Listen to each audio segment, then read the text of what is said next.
Okay, so making a video for the first time in a while, just to catch you up on what's been going on, which admittedly not many people probably give a fuck, but I got these two wagons, you can sense the theme here, Wagon City, but I actually got this car as part of a bundle, so there's like a package deal. Really what I was trying to get was the Volvo 240 up there, but when I saw this other car on the lot, I was like, I kind of want it. So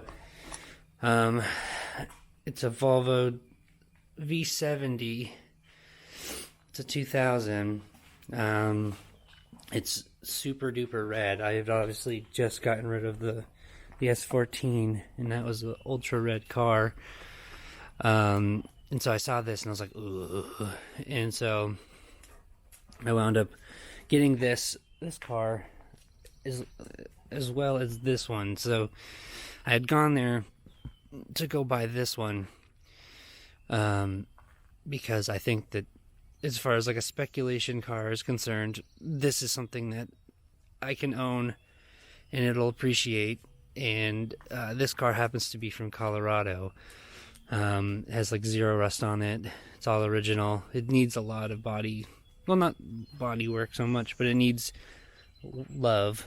It has like a little bit of a scrape there, and that'll buff out though, and so will this on the back here. That's just cosmetic. Then there's like this weird little scratchy poo there, but you know, really it's super clean. And then ultimately I bought it because it's a manual, but it has like some rips in this, like the front seat, but it's gonna be like a workhorse for me. I'll probably just keep this car for a long time, because it's ridiculous. Like I can lay down end to end with the seats down there, and like my feet won't touch the tailgate and my head don't touch the back seats. Like it's got like a 6 foot.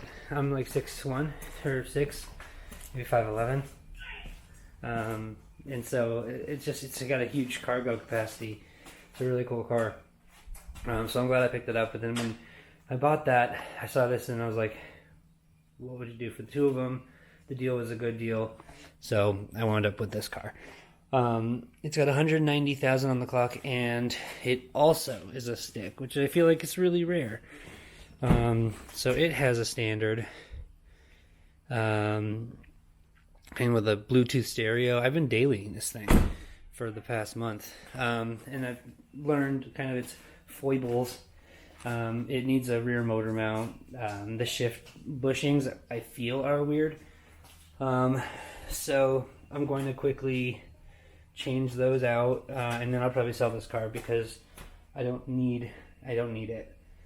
And then I also have to get that stupid thing. I keep just getting distracted from that car, you know, because ultimately I don't love that thing. I just have to get done with it. So what I'm gonna do is I'm gonna get this thing going, hopefully this week. I have a couple people interested in it, but I want to just quickly do some stuff to it. Let me have a sip of coffee and then I'll show you what I'm gonna do. Oh, so hot, but really good too. If you hear a combination of peepers and it's the baby monitor. So I have that on my workbench now. I'm not negligent. He's up there with his mother, but I like to be informed. Data. So here's the motor mount. You can kind of tell that the rubber is perished. And then if I give the motor like a little bit of a shake, well, you can kind of see that it's, well, I don't know if you'll see it, but anyway, it's $17 on Rock Auto, and then I could have got it probably for that, but shipping is always ridiculous. Shipping to get it today would have been between $8 and $17. So I saw that they had it at O'Reilly's for $40, so I just got it from O'Reilly's. I also might go to the pick and pull see if I can't find an X70 grill, because I think this is just hideous. But since it is a flipper, like a car that I'm just probably gonna unload, I don't really care enough, I don't think, to change it out. I started to consider it, but never really ended up doing it. Because I think that it looks just fine on its own. It would look better with the XC, so it's an egg crate grill. It would have looked a lot better with that. But, you know, I don't really care enough, I don't think, to do that. So, anyway, I'm going to get into this and do the these two things. So, these are Delrin shift bushings, and they're actually for an MR2. Apparently, they fit this car. We'll see. I was going to get ones that were aluminum, and then the eBay seller just, after 20 days, never shipped the product, so I just canceled that and got these ones, and then they shipped in a day. So it's funny, we're doing all sorts of torque shit today. So we got torque solution, and then we've got power torque. So this car is going to be ridiculously torquey after that. So let's get into it.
Man down, where you from? So quick update, like literally 10 minutes in, and it's pretty easy. You have to fuck with all this stuff, but it took a minute or two. I'll show you. Priorities. So once you get the airbox off, it's just like the transmission's right here. Let's see if I get the flashlight. There we go. So you can see there's the shift plate, and then there's the rubber bushings. So we will now take those off. I want to make sure it's in neutral though, because I don't really want to try and guess what gear it's in or whatever, in case the cables are, who the hell knows. I just want to reduce the probability of my messing up as best I can. So let me pop you out of gear, car.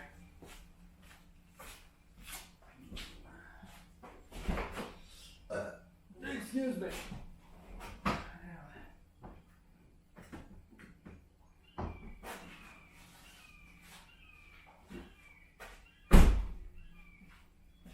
So I'm gonna try my best to not fuck these up and break things, because if the MR2 ones don't fit, again they should, but if they don't, I don't want to be able to. Can you get out of here, dude? I don't want to play fetch right now. Okay, quick update. I didn't film this other part because I got sort of hit a brick wall in terms of the shifter linkage stuff. So despite what you read sometimes, things may not always be as they seem. So the MR2 bushings are not right. So I started to get in here. Let me get the light on it. So I started to get in there, and the bushings are actually not as bad as I thought they were. They're actually in decent shape, but they're just, you know, spongy. And that's partly probably because the cables could be, you know, stretched and old or whatever. So, and then I got the MR2 ones, which look like this. And they're supposed to be like, according to some jackass on a forum, the right size, but they're not. They're just way too small. So what I'm going to have to do is try another thing, which is either to get the right thing, or some dude says you can use a skateboard bushing, like a wheel bearing from a skateboard wheel, and it's like a direct fit. That's where I'm at in terms of the shifter stuff. So I'm going to have to get back to it, but it still works with the ones that it has. It's just I was hoping to make it a little more snappy. And I did get the rear motor mount off, and now you can tell why I wanted to replace this. So especially on like shutdown, startup, cold start, it would just be a little like rocky and you'd feel a lot of vibration. So that's because this bushing is just shot. So let's see, I'm off to a pretty great start when it comes to these parts being the right thing. So this certainly is going to be the right piece, I think. But we'll find out sooner or later. Yeah, it looks right.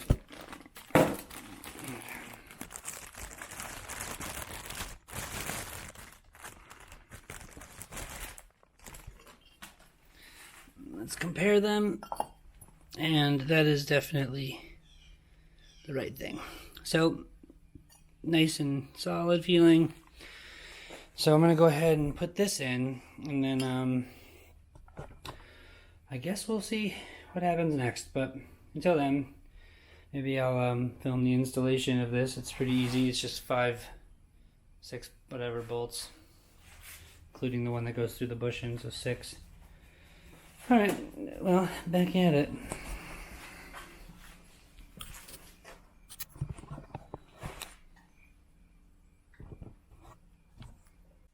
Status report. Out with the old, in with the new. It's like the newest piece of shit in the engine bay, so it looks pretty good. It's also got a lot less movement. It's all torqued down. So I gotta get back to shifter bushing project and go bin this real quick. I need to find, I know I had some skateboard wheel bearings somewhere, and then I looked around for a while, couldn't find it. Oh, loud. So I guess I'll either have to go buy some, I guess, later today, or keep looking. I don't think I threw them out. I don't know where they are though. So it's super boring. I'm not going to film it because it's who wants to see that. But anyway, that's sort of where we're at right now. Once I get those done, I'll button this car up. And then,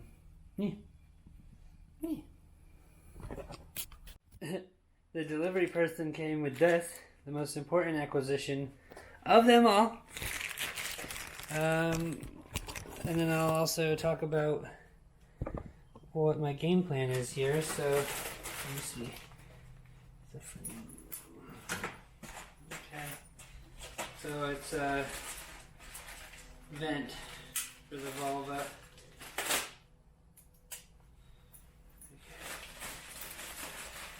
So this was on eBay for $16. So I'm gonna go ahead and pop it in. Let's see how it looks. Okay. Hopefully it just fits.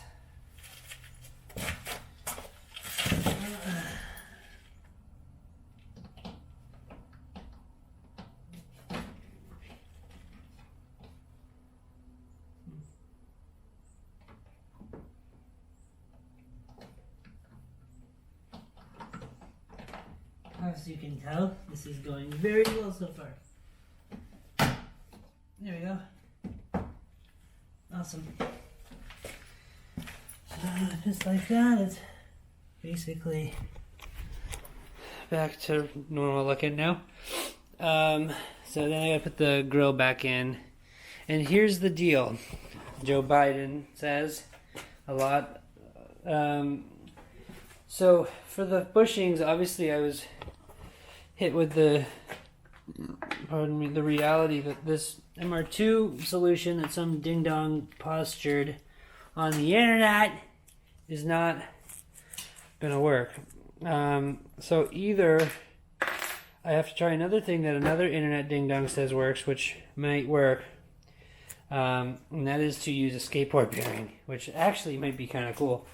And it seems like that would probably be a good fit. But what I can also do is with these MR2 bushings, what I might be able to do is actually use these copper end caps that are 3/4, and they actually shim right on there almost perfect.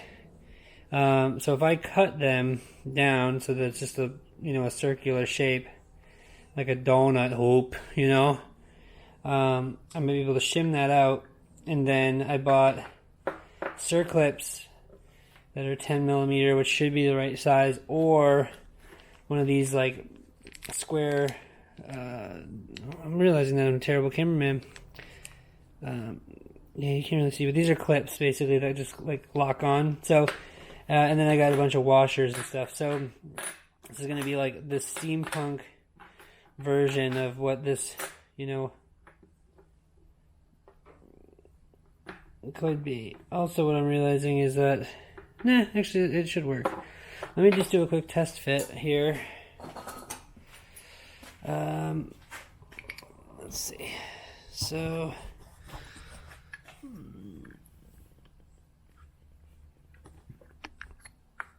okay. So that goes right on there. You know what? That's not gonna work. Nope. Not the right size. So, luckily this was only like cumulatively like $4, but nevertheless, that sucks. Thought that was gonna work.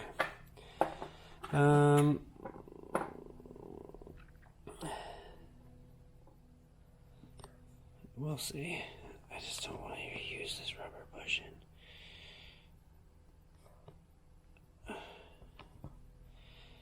Worst case though, I could just reuse the rubber bushing.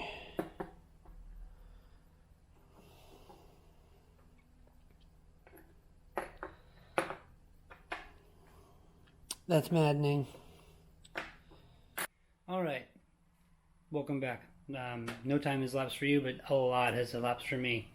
I've figured this out. Super pain in the butt. Super annoying, and nothing is a perfect fit. I don't know if that's specific to the P1 that's got the facelift, 98 to 2000 or whatever. But basically, here's what my bushings look like. I couldn't use the MR2 ones; they were too small. And then the E-clip is not right because the pin needs its own E-clip or some kind of system. The one that came with it is like a cotter pin, and there's no hole through that, so that wouldn't work. So what I wound up doing is going to the hardware store, picking up a bunch of washers like this, and then having to drill them out to 5/16, and then getting copper pipe at 3/4 inch, and then fitting that around a ball bearing, which I had to steal from my wife's Peloton bike. It has those little wheels that help you move it, and she was like, "What the fuck?" And I'm like, "Listen, it's a stationary bike. What do you need them for?" So anyway, then I put the copper around that, and then I shim it so it goes washer, ball bearing, copper. Then I put this shim around it. Then that fits inside of the shifter linkage, and then I cap it off with another washer, and then I use a a number 10 flat style E-clip, and that actually is perfect. So here's one that's been done. I'm about to fit up the second and then just put this car back together because I don't want to touch it anymore. But it actually ends up looking pretty legit, and it's got almost zero play. It's very mechanical. So I'm hoping that this makes the shifter feel just good. So I'm about to do the second one over here. Just started it, and then hopefully I'll just get this car buttoned up and then sell it tomorrow. So let's see. Anyway, I'll report back in a moment when I get it buttoned up. Okay, that makes me a pleased person. Wrap this thing up with a nice little bow. It basically fixed every deficiency that I felt it had, which was the shifter feel was really bad, and then it would shudder a lot because that rear motor mount was shot. So now the car is running like a champion. It's probably gotta go get it washed and take it for a quick spin, make sure that I'm pleased with everything. I changed out actually one or two of the vacuum lines as well while I was in there because they just had perished. But you know, on the whole, this thing is remarkably clean. I'm really happy with it. I've done a handful of things in my month of ownership, just kind of get it back to looking brand spanking. Got that vent put in today, so that just kind of brings it. I'm gonna pop out a little bit. Hold on. Gotta make sure it looks spick and span. Hopefully it doesn't fall out. There's a reason why it was probably missing to begin with. But for $17, and then all in, I was actually into the Bushings, the ones that I bought for $18, and then they didn't work, and then I went and bought all the bits and bobs from Home Depot, and that was only about $6. So you could actually do shifter bushings in this car for next to nothing, and while it'll never feel like a, you know, a clicky clacky, you know, rear wheel drive kind of manual transmission experience, it now engages like a lot better. So before it was like vague, reverse took like 1 or 2 tries, so now it just like first try it's like, and then also it doesn't shudder now. Shudders a, you know, normal amount of like engaging the clutch, but only thing I'm concerned about is whether I can get the number I want for it. So I'm gonna take it for a quick spin-a-rooney and kind of say megabytes real quick. Maybe later tonight I'll do another one, but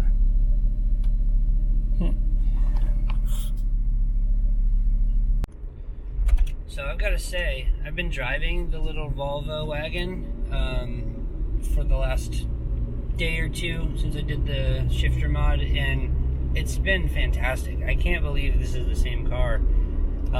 It doesn't feel, you know, like you're rowing the gears of like a rear-wheel drive transmission, but it does feel like, I don't know, like a modern front-wheel drive. It's unbelievable, like the change in the shifter feel. The throw is the same length and everything, but the actual engagement is different and the feel is different. Like there's no side-to-side movement. There's no wiggle. And the confidence you have is just so much better. Like going into reverse used to take like, you know, 1 or 2 tries, and you're like, is the clutch in? Like all this stuff. But now it's just like, you know, in. And then I can also be more concerned now with like my rev matching or something else, and not be worried about like whether I throw into, you know, third or whatever when I'm downshifting. So the feel is phenomenal now. So very much recommend that to anybody, you know, who's considering it. Obviously mine was a sort of workaround to achieving it. They do sell them at like Snob or whatever, and they're like $140. I did it for about, I want to say like $6. I got the copper pipe for $1.45, The washers were 15 cents each. I bought 6 of them. I wound up using 5. And then I got those E-clips. Those were 95 cents. And then skateboard bearings, which in my case were technically free, but I imagine most people could get them for very inexpensive or free. And then a hose clamp, which again was essentially free, but would be inexpensive to those who, have shit around their house. So, all in all, probably around $6. And then my time, which again is hard to put a value on it, but I didn't spend too long on it. It was probably about maybe an hour and a half. And that includes me tearing it apart and putting it back together and installation and everything. So I would recommend it. It's really transformed the car. So if you happen to have a Volvo that's a manual, I don't know if it's strictly the P1 chassis or not, but probably. P2 is pretty complicated and has that spaceball thingy, so I would say that only the R really has a manual here in the States anyway. So yeah, that's basically the long way of saying do this if you have this car. It really makes a big difference. It feels like a modern Ford like Focus, like the manual, but like even crisper a little bit. The vagueness between throws is the same, but the engagement is actually crisper than like a modern car in some cases, in most cases. Anyway, I actually took the car to be looked at by somebody interested in purchasing it potentially, or at least they postured to me that they were. It was kind of interesting. I went down to the local municipal airport. They were like, "Do you have one nearby?" And I was like, "Yes." And then they were like, "I'm gonna fly in with the Cessna and I'll come look at the car." And I was like, "Okay." It ended up just kind of being potentially a tire kicker, but they took it for a test drive.